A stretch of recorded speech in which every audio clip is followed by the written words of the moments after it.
The Honourable Member Gareth Hughes. Mr Chair, na mihi nui kia koutou kia ora. And I just add on from what the Honourable Member Marion Street has said about the public opinion of New Zealand. Because we looked at the regulations being developed by Environment Minister Amy Adams, we saw 99% of thousands and thousands of submissions actually not say we want stronger rules. They actually said deep sea drilling should be prohibited.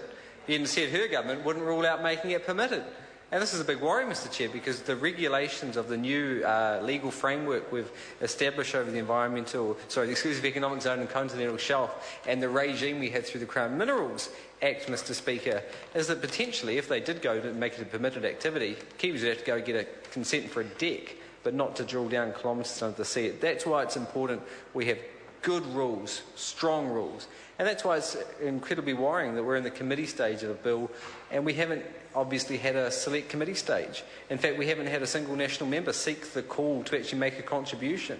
Without a select committee stage, without the public input, without experts' input, without the members of the committee be able to grill officials, and I saw a member before try and talk to the officials, and obviously we can't talk to the officials, we can't get advice. This isn't how good laws are passed, Mr Speaker. This isn't how we get good regulations that protect our environment, protect our economy, protect our people and workers. So, Mr Speaker, when we look at part one of this legislation, this is the only scrutiny it's going to get. Basically, the opposition taking a few calls, and hopefully the Minister will take a call, because there's been a number of questions raised to the Minister, and hopefully he can ask his officials if he needs advice.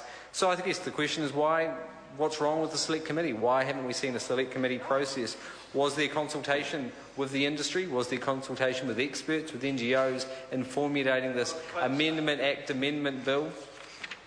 Did he have a casual chat to the member Finlayson about the human rights implications? Was it a casual chat outside the chamber, or was it a proper Bill of Rights Act vet, as you'd expect with such significant legislation, Mr Speaker? Why was there no regulatory impact statement? Who's been lobbying who?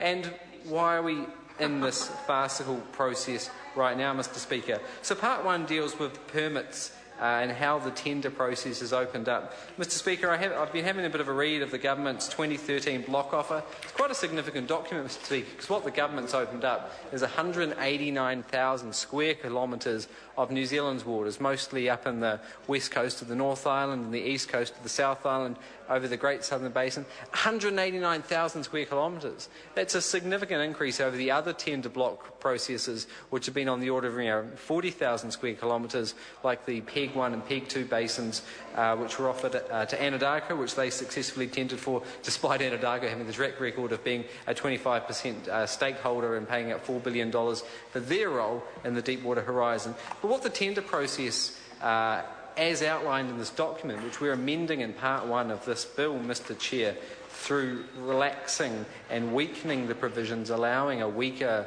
more liberal approach, not in a good sense, of course, because regulation, when you're talking about potentially causing a catastrophic oil spill, is good. So you see incredible detail how to apply for a bid.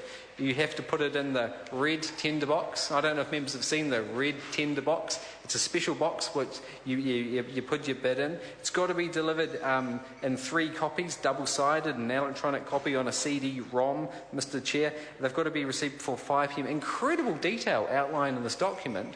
Yet when it comes to the actual content of the bids, what the Minister is doing is incredibly weakening it. Because what we see in this part is, of course, not the need for the financial capability or the expertise. So what we're seeing is a weakening of the process, despite all the bureaucratic attention to what colour box you put your bid into, Mr Chair. So I think the Minister should answer, why is he weakening the process? What's the rationale behind it?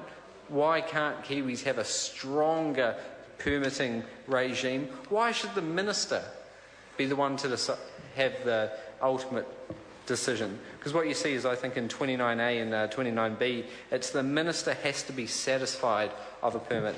Now, I've got no confidence in the current Minister of the Chair to be the one to be satisfied for the health and safety. I think it's deeply worrying, Mr Chair.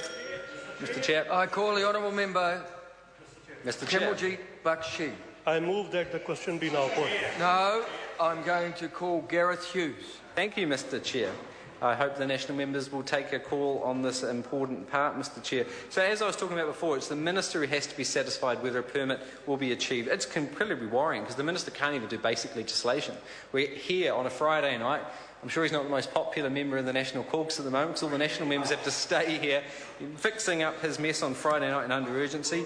This is the Minister probably too busy having dinners with the oil companies, Mr Chair, than deciding what's good for us. It's the Minister who's all behind the drill, baby drill, can't even do basic legislation. So while he's opening up 189,000 square kilometres of our waters, he's weakening the process. What he's allowing is cowboys to enter our market, because the previous tender rules, as outlined in the Crown Minerals Act, allowed, Mr Chair, for people going for bids to comprise their committed work and then there was the contingent work. What you saw with the Petrobras example of the Raukumara Basin was that they obviously outlined the work plan, the work program, which they had to put in their application in the red box in the foyer, Mr Chair, and they weren't able to do it. We still haven't received the answer why Petrobras pulled out, why they decided to surrender their permit at the point they did.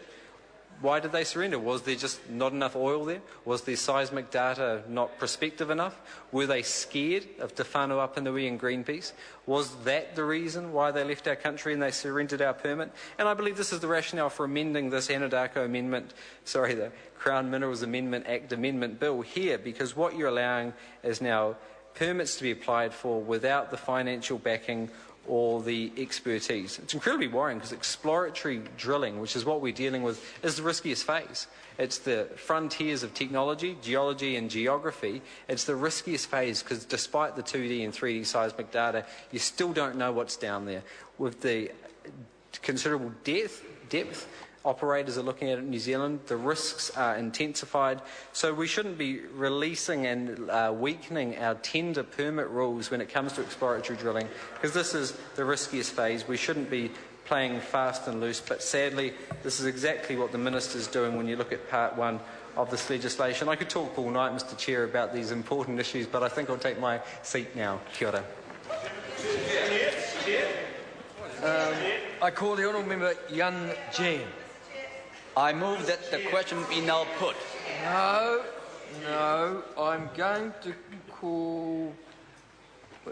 I shouldn't call... It must have been... Is it? Well, I've got to call the Deputy Leader, don't I? Thank you very much, Sorry, Mr Chair. I call the Honourable Member Grant Robinson. Mr Chair, Phil Goff just lost